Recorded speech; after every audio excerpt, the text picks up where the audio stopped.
Ladies and gentlemen, welcome back to the Elden Ring Sorcery playthrough. My name is Cowdog, and this is episode 11. We are going to be doing the Shaded Castle and the Carrion Study Hall, the Inverted Study Hall, part 2. Let's see, we are level 70, 80, level 80. Same setup as the last time at the very end of Altus. I was using the Serpent God's Curved Sword to top my health off if I take any minor hits. That is to keep the Ritual Sword Talisman active, since you only get the bonus damage when you are maximum hit points. Everything else is the same. We have the plus 17 Glintstone Staff. The Wondrous Physic is still Intelligence and Magic Shredding Crack tier. Everything else is the same. 4 heal, 8 blue, a whole bunch of rune arcs, etc., etc., etc. Okay, Shaded Castle. This is not clean-cut green grass. This is poison, so we're going to try to avoid stepping in that as much as possible. The Shaded Castle has 4 sections. It's got an outer wall, an inner wall, an outer courtyard, and an inner courtyard, and then of course the final castle itself, which is technically a 5th area, although it's really, really small. So what I'm going to do is head around the outer wall first, and then clear out the outer courtyard, and basically make my way in. Now, in the previous video in Altus, we already stopped here. Here, and grabbed the Valkyrie Prosthesis for Millicent. So I won't be showing that because I've already grabbed that in the previous video. And after we finished up the Shaded Castle, we'll head back down to Myrnia, and we'll grab the Carrion Study Hall. So, Shaded Castle. Go ahead and head down here. There's lots and lots of zombies. Really nothing too dangerous. The corrupted perfumers, they can heal themselves, so you do want to burst them down as fast as possible before they get healed off. They do often drop their armor pieces, which is done right here. Ooh, and you drop the headscarf. This is probably the best piece of fashion they have. This helmet goes with damn near everything. Oh, you know what? I forgot to turn off the eye effect from doing Vare's quest. But as you can see, matches perfectly with the Radon armor. If you switch to... let's see, let's just pick a random piece of equipment. Close my eyes and boom. Okay, that's the lowest level piece of armor. Goes with that. Grab a heavier piece of armor. Carrion armor matches that as well. I mean, this headgear matches damn near anything. Even works with Ench's armor. So, anyway, you get the idea. Action is the true final goal of all Dark Souls games. Alright, another perfumer right here. There is a zombie just to the right, so if you decide to run up and try to do melee combat, watch out for that guy. Probably a good idea to take this dude out first. There we go. Oh, nice, we got his gloves too. Okay, down below we have a couple of loot items and lots of slugs on the wall. I'm going to start by dropping down right here and grabbing this painting. This is the painting location I mentioned earlier that is nearby where we fought Lansax, the dragon. Champion Song. That is located right here. And in fact, actually, I'm going to go grab that right now. Since nope, I forgot to grab the loot from the slugs. Oh well, we'll make another trip. Not a big deal. The reward from this painting is a bow shaped like a harp. I believe it even makes weird musical notes when you fire. I could be wrong about that. I've never actually used it. I'm just going off of other people's videos. And there we go. Nice view of Mount Gelmir. The harp bow. Does it even have any lore associated with it? Troubadours sing tales champions both in the honorable service of the Erd Tree and the one who spurns honor for blasphemy. I guess it does reference Volcano Manor in that regard. Anyway, actually I'm going to clear all these markers and head back to the Shaded Castle. So we cleared the painting in this little side area.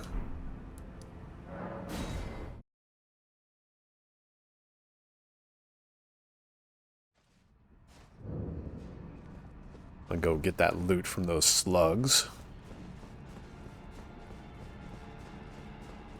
That particular item is not accessible until you reach the inner courtyard. You actually have to come at it from the inside of the castle.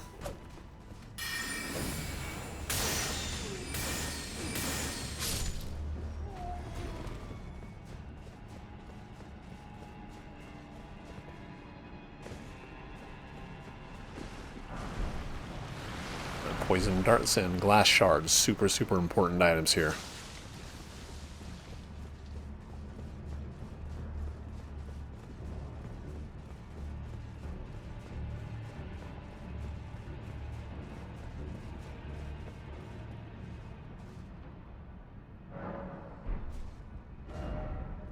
Okay, so that section cleared.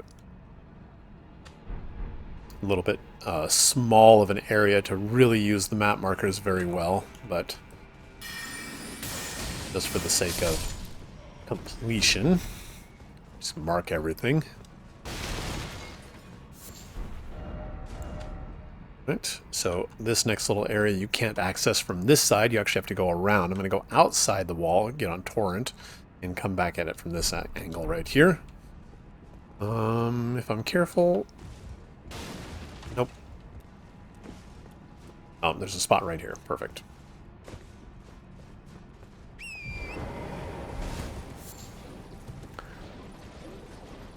And as long as I'm heading all the way around the castle like this, there's actually a...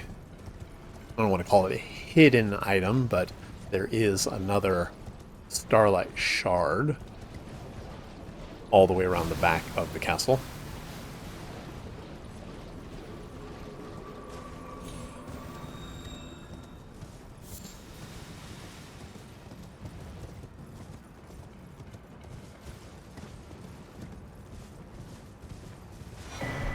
There are no secrets or hidden areas back here, so this is all that you can get from here. Let's head back the other side and make my way back into the castle. Right here. Okay. Right over here is where we got the Valkyrie prosthesis. The prosthesis. Why they made it so hard to pronounce, I don't know. I'll drop down here really quickly and grab, I believe it's a smithing stone. This little section has rot plants. These are not poison plants, so try to avoid getting hit by that if you can. Rot is very bad.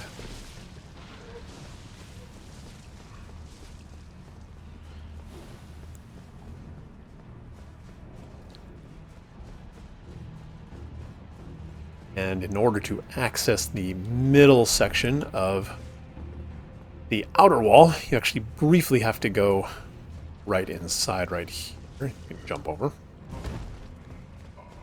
Now, quick note, you're going to be tempted to drop down here and grab that item. Right to the right of that, a Royal Revenant will pop out, so try not to go down there until you are absolutely ready to fight that thing. Similar to the hero grave we did in Altus, you should be able to use Carrion Slicer to very quickly burn it down before it becomes a threat. There should be one more of those guys somewhere. Where's he at? Is. I'm gonna need 3 shots to kill him. Go.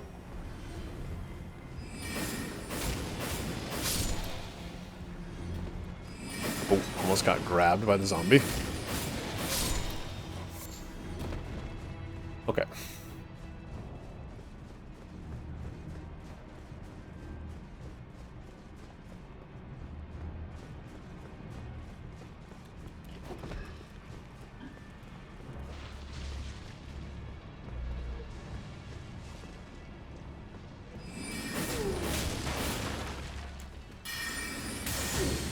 Oh, he's gonna heal himself. Damn it. That's okay. We have more spell power than he has heal potions. Okay, so that's the outer wall. That is a lot of zombies. See if we can line them up. Nice.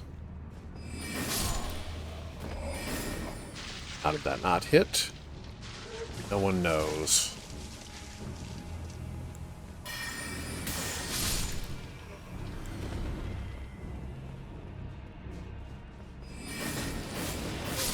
Okay. So, you can drop down into the the outer courtyard at any point, really. I'm going to start at one end and work my way over. That ladder right there will take you up to the inner wall. Actually, I'm going to start over at this far end.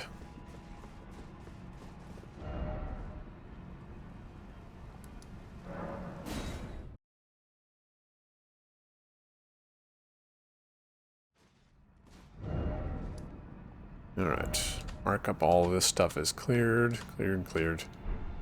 Okay.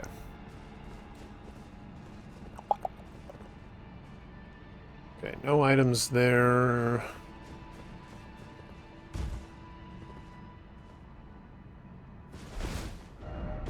Alright, this is perfect. So, clear everything in one go. The ground does give you poison buildup, but it is not deep enough to make you move slowly. Once we make our way into the inner courtyard, the poison will get a little bit deeper, and you will walk slowly through that. You're going to be tempted to roll to move yourself a little bit faster through that poison. I don't recommend you actually do this, because when you just walk through the poison, it will get on your feet, but as soon as you leave the poison, the buildup will actually slowly begin to release itself. If you roll through the poison, it gets stuck to your clothes, and even after you leave the poison area, you will continue to get poison buildup, which is not something you want.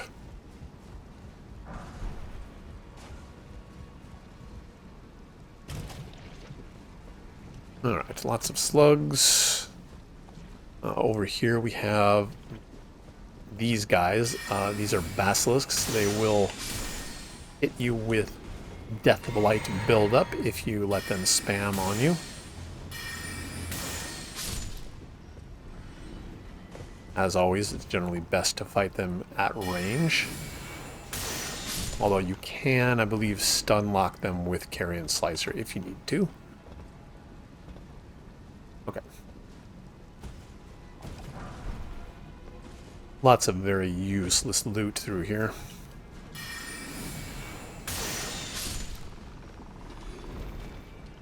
Some of that deep poison. A couple more of these guys.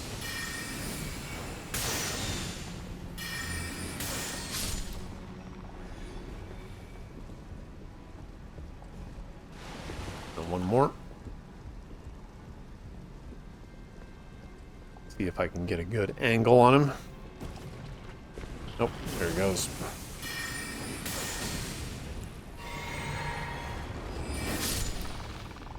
Okay.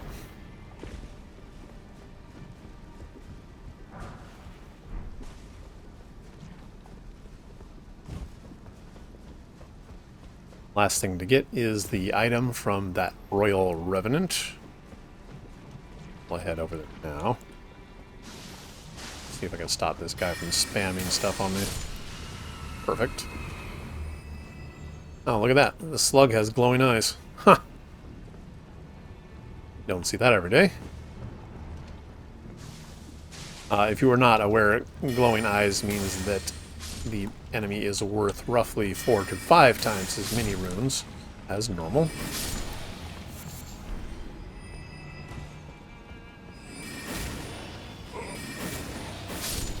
Lore theories guess that it also means it's America spying on you through the eyes of other enemies. I don't know if that's true or not, but it sounds cool. Okay. Oh, crappy. Popped up before I was ready. Let's try to shoot him. Perfect.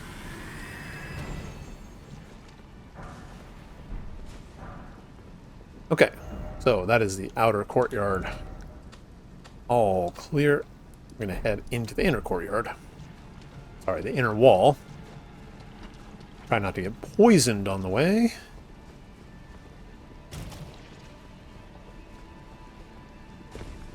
Fortunately, there is a site of grace pretty easy to access once you get up here on the top of the ladder.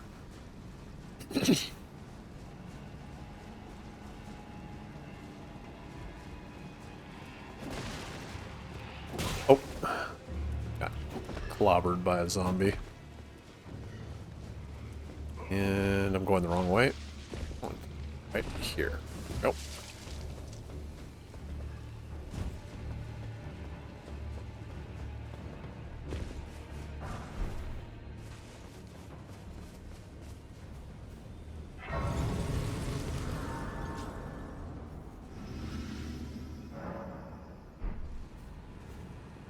Okay. So from here, I'm going to try to shoot this guy once he comes back in range. Actually, I'm doing the inner wall. I'm going to come at it from right here.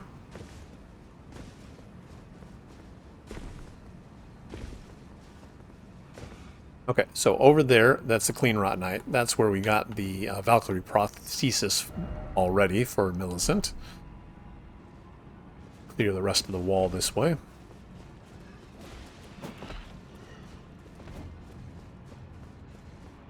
This is where we climbed up.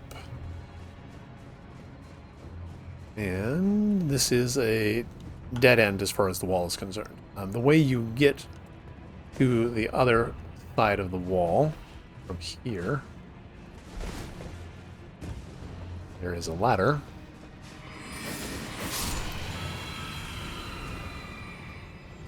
Right here. Actually, I need to kill this guy, otherwise I'm going to be shot while I'm trying to climb up the ladder.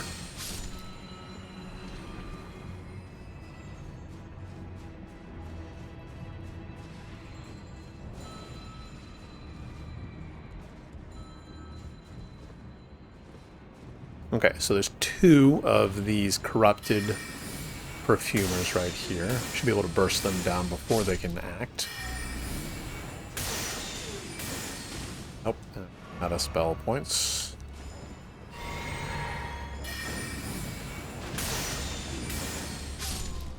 There we go. And nothing but crafting materials. Now, if you look up here, you can see those butterflies. That's not actually a tower you can reach normally. I believe you can technically jump off of that corner of that upper wall there. However, there is nothing up there. It's literally just a flat spot with the butterflies. So, no hidden items or loot or anything like that. So, okay. So that item that was stuck on the wall earlier, you want to drop this ladder first, and then jump over right here.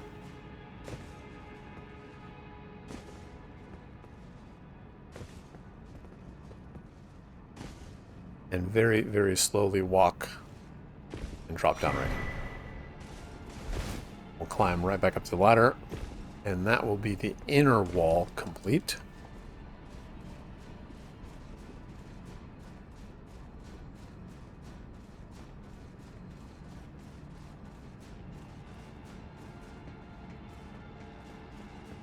And this is directly above that dead end that we were at earlier. Okay, so now we're going to do the inner courtyard.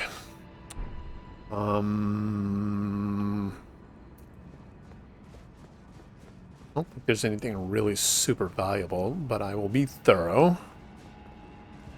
There's the ladder. Let's do it this way.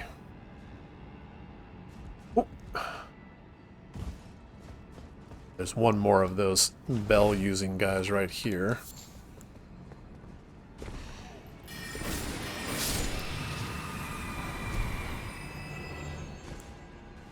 I can get this guy in one shot. Nice. Okay, so there's a ladder right here that's a shortcut. That's once you've made it all the way to the top of the inner castle. It's that super deep poison.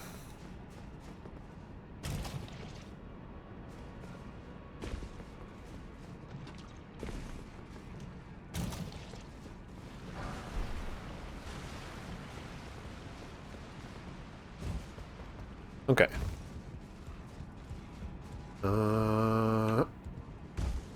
So let's head into the actual castle keep. 6 more potions.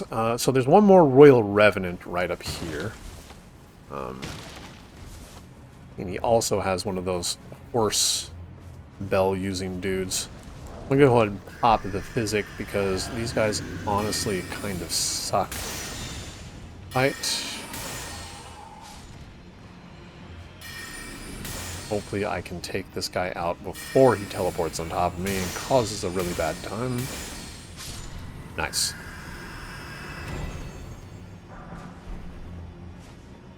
Once again, completely skippable. Unless you really, really needed those 3 rot grease. I suppose it could be very, very useful for fighting a boss. What, fast travel? So, up on the inside of the keep, we have clean rotten knights and wandering nobles and a couple of pages with their explosive crossbows. So, oh, lots and lots of dogs too. I mean, an unnecessary number of dogs.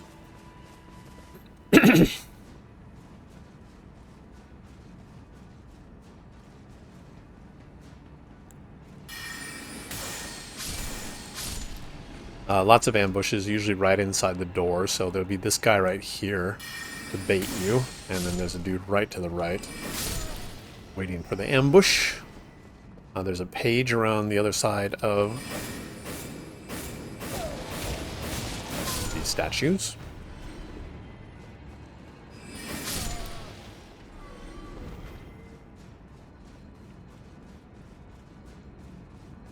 We are playing Dark Souls after all, and ambush is the name of the game.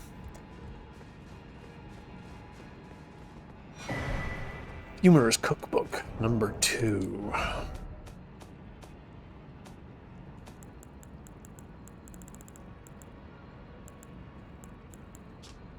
Poison and Blood Boil Aromatic. The Blood Boil is actually pretty good damage. I've seen a lot of people use it to really, really spike their damage pretty high. When you're trying to stack buffs.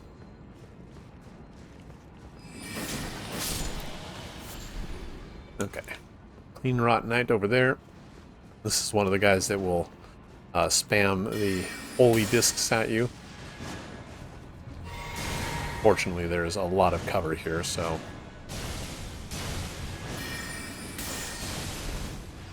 And the clipping on these discs is also ridiculous. I've done a playthrough using that weapon before. It was not fun, mostly because of how often those discs will just hit some random piece of terrain and never reach its target.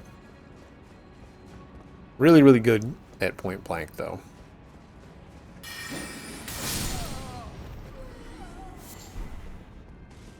Alright. Page with a crossbow. No shooting, please. And right here, you want to wait just a little bit, and then the Clean Rot Knight will come out of the area right into the line of fire. There's a couple more dogs. You can see them moving around over there. They will eventually come to you.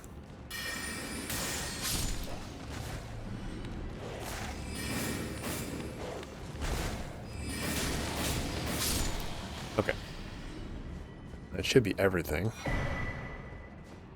Clean Rot Knight helmet.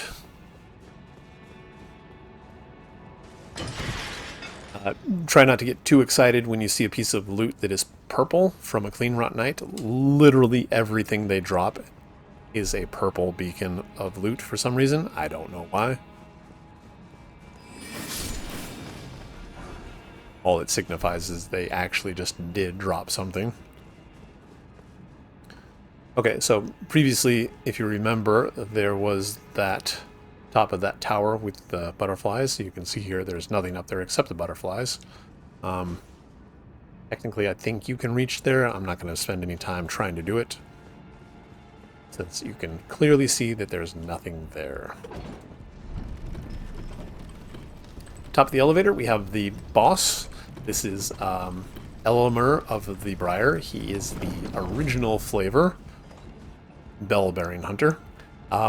He doesn't do anything different than any other bell-bearing hunter, but if you have been relying on the long-range tactic to fight him from the back of Torrent, number one, you can't use the horse on this boss fight, and number two, you're in an enclosed room, so you're going to have to fight him in melee range.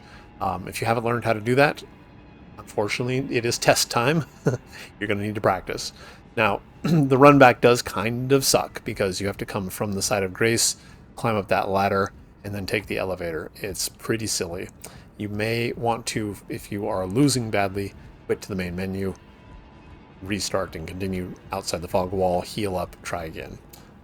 Save scum if you know how. I don't recommend it. You can't do it on PC. I'm sorry, on console. But if you're on PC, you can 100% do that. So, up to you. Anyway, here we go. Chops usually come in 1s, 2s, and 3s. Big swings. 1, 2, stab. Grab, just dodge at the last minute. 1, 2, stab. Shield slam. He slams while he's facing you. There's a follow-up explosion. If he slams when you are behind him, usually there will be no explosion. If he does the chop instead of the stab, he will have a follow-up red swing.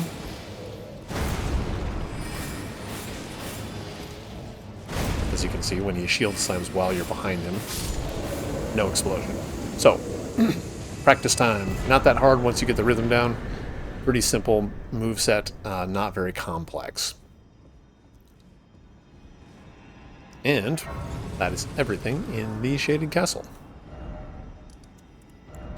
Done. Alright, all clear here. We're going to move down to the Carrion Study Hall. If you have not proceeded through Ronnie's quest, you will need to do that first in order to get the inverted tower statue. The inverted statue is needed to activate the upside down castle right here. You get it by giving Ronnie the Finger Slayer blade, which is obtained from Nokron, and you access Nokron by defeating Radon at this Star Scourge Radon Festival. Pretty straightforward stuff. So, the inverted castle, very, very similar to the first time we came through. Of course, everything is now upside down. Poison arrows will potentially be useful here, although we should be able to get away with just using Night Comet. The Preceptor shows up once again. Preceptor Miriam, I think is her name. Does the same stuff, runs away, teleports, hides, and shoots at us from a distance, but this time we have much better spells to fire back with. So, if you are a melee build, you absolutely want to use the poison arrow technique. Once Preceptor Miriam has been poisoned, she will not teleport. I don't know why the behavior is set up this way, that's just how the game works. Lots of finger creepers. As soon as you step out onto this platform, the Preceptor will show up on that little arc in between those two finger creepers and almost immediately begin firing at you. Think we can hit from here? Yes. So, Miriam fires back with Loretta's bow spell. You can trade this all day long firing. Once she gets relatively low on hit points, she will teleport to a different part of the map. Be aware that just because you dodge the first attack... Oh, I think I killed her. Just because you dodge the first attack, the explosion will sometimes get you. And yes, I did kill her. Amazing. Okay. That makes the rest of this very easy. Now, there's a little bit of parkour involved. There are, of course, finger creepers all over the place, so be very, very careful you do not accidentally dodge your way off into a bottomless pit. Shoot these things from above whenever you have the opportunity. Save yourself a headache.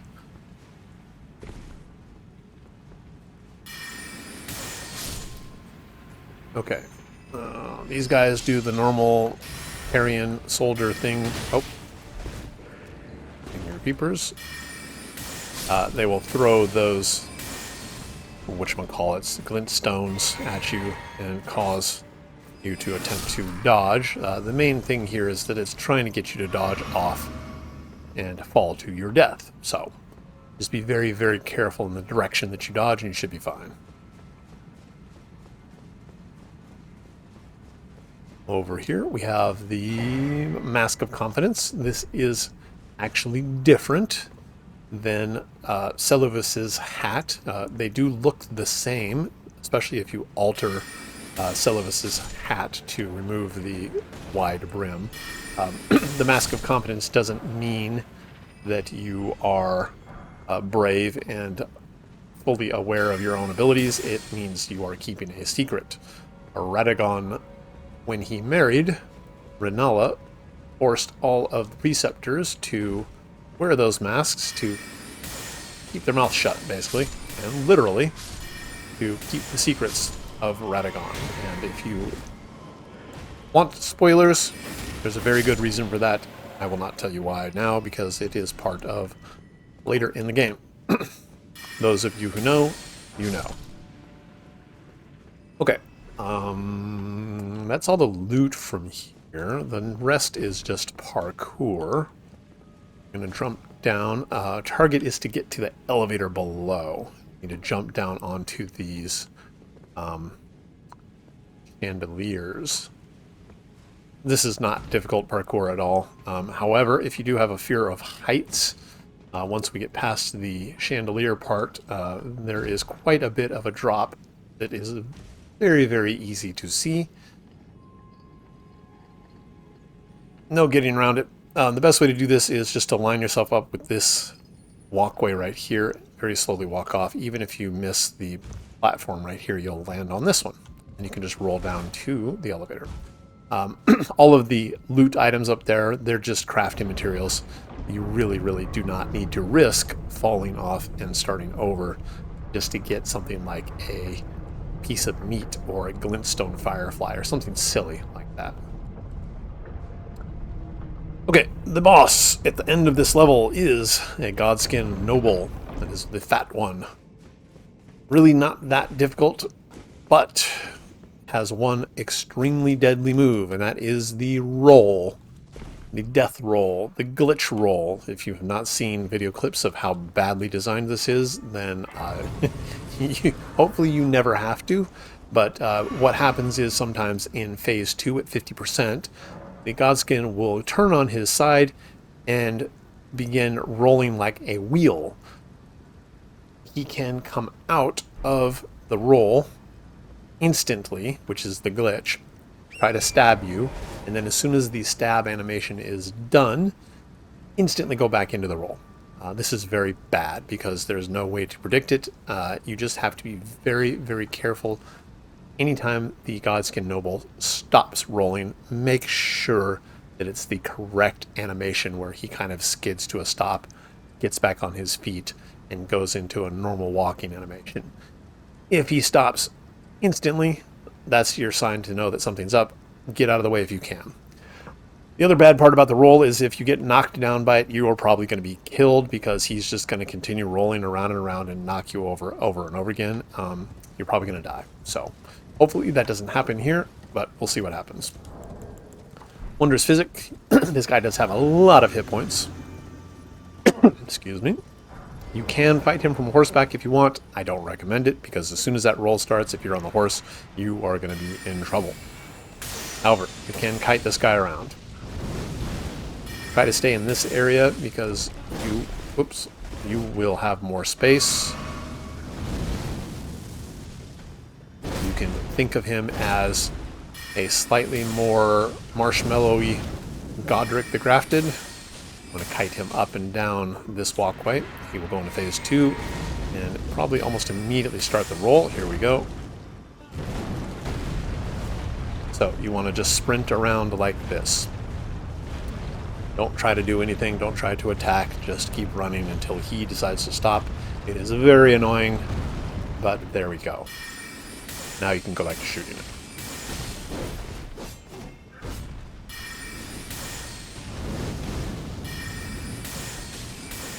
Okay. So, the main risk is if you are too far away when he starts the roll, you will have to dodge it to get past the initial hit. You need to dodge into the roll and a little bit to the side. The hitbox is really awful. I don't blame you at all. If you get hit by it, it's really bad. Trust me, it sucks. May have to do that fight a couple of times, but there's a site of grace right there at the beginning, so not a big deal. Now that he is toast, we can grab up all of these ruin fragments and get access to the top of the Divine Tower.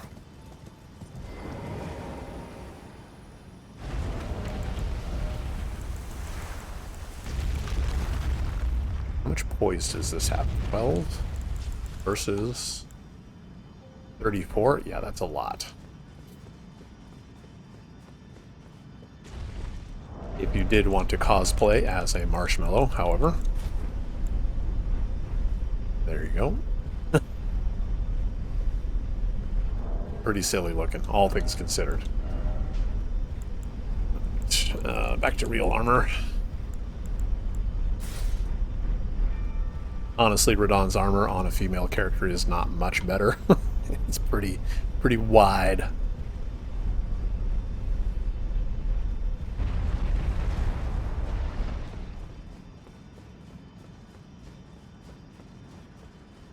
Okay, up at the top here we have Ranni's original body burned. As you can see, there's the remains of red on her head for her red hair. Honestly, what looks almost like... Where is it? No, it's not interacting with the armor very well. It looks very similar to the Red Hood in a lot of ways. Not exactly the same. But as you can see on her back, there's that the curse mark carved in, and the Stargazer amulet. Or talisman, not amulet.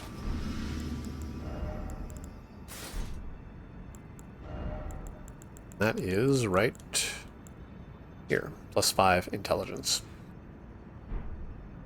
Tempted to use it. That would bring me to 49.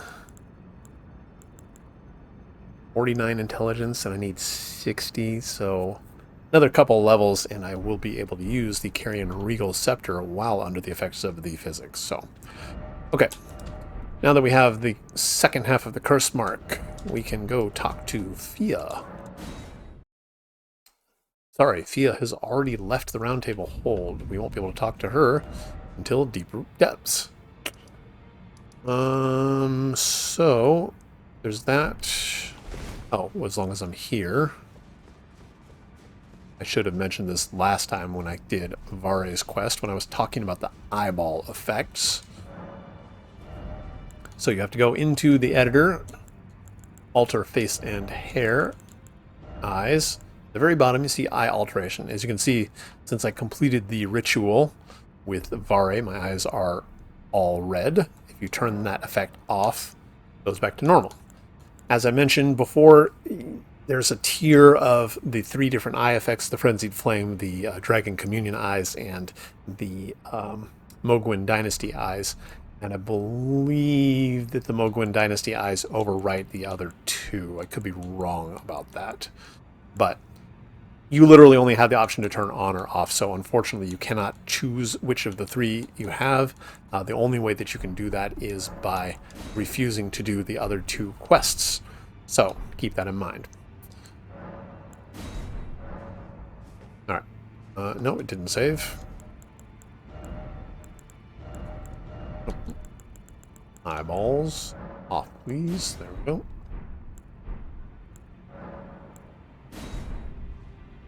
Okay. Perfect. So, that is the Shaded Castle and the Inverted Tower. Done and done. Next up, I believe I will do Mount Gilmere, starting here at the Abandoned Coffin. Still level 80, which is a pretty good level for Gelmir. I think it's level 80 to 90 or something like that. But anyway, hopefully you enjoyed and learned something new, or saw a new secret or something you weren't already aware of. Next episode will be episode 12, and we will continue on with the complete sorcery run. Once again, my name has been Cowdog. Thank you for watching, and we'll see you in the next video.